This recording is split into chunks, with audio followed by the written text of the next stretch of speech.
আসসালামু আলাইকুম আমার ভালোবাসার মানুষেরা।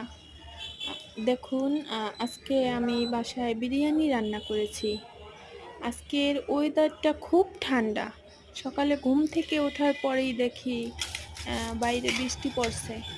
তারপর ভাবলাম এই ঠান্ডার ভিতরে অন্য কিছু একটু রান্না করি। যদিও আমরা সবাই রোজা, আজকে ১৯তম রোজা। তারপর দেখেন চিকেন বিরিয়ানি রান্না করলাম। আপনারা এটা ফলো করতে পারবেন। কেমন কেমন হয়েছে কমেন্টে জানান।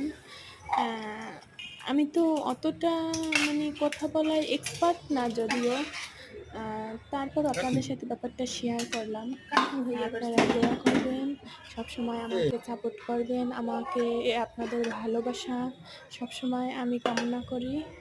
আসসালামু আলাইকুম।